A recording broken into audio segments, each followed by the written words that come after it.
Thank you. Thank you so much. So it's late in the evening. I'll be doing cultural diplomacy. And I think it's the first time during the conference that this is happening. Now, 6 civilizations. I'll first address the problem. How do I know there are 15 walls? Well, anybody with high school mathematics knows the answer. 6 by 5 divided by 1 by 2. You get 15. How do I know there are 6 civilizations? I don't know. But I'll tell you which ones they are. Western, in the sense of Judeo-Christian secular. It comes in 2 varieties, economically, politically, liberal and Marxist. The liberal is specializing on economic growth, democracy and human rights. And the Marxist on basic needs and economic, social human rights, being more vague on democracy. There is an interesting compromise between them, and that's the reason why we still can talk about Marxist. It's called social democracy.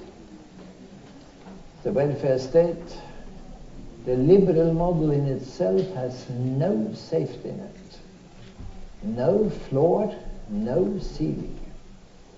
It has demand and supply and the meeting at the market. The basic needs introduces a floor. That's model number 1. Model number 2 is the Islamic model.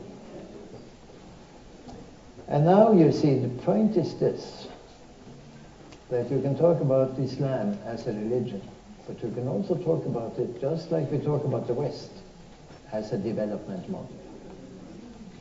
And if I should try to concentrate the 5 pillars of Islam, the Shahada, the Sana, the Zakat, the Ramadan, the Hajj, if I should try to concentrate that into 2 points, I would say togetherness and sharing. There is a floor below which dignity is out. And there is a solidarity in contributing to lifting the people at the very bottom, at least up to that floor. It's found in the Quran, in the Hadith, and in a very important aspect of Islam that Christianity does not have. Muhammad was a politician. Christ was a preacher. I'm not passing any judgment on the quality of the sermons and the quality of the politics. I'm just pointing out that Muhammad had 10 years of political experience. Christ did not. Muhammad also had some experience as preacher, to put it that way. I've tried to boil it down to togetherness and sharing. And an economic model with a floor and no ceiling. You look at the riches in the Gulf states, and you will see that. The third model is the Hindu model. Hinduism is the cradle and the crossroad of civilizations. Incredibly rich and diverse.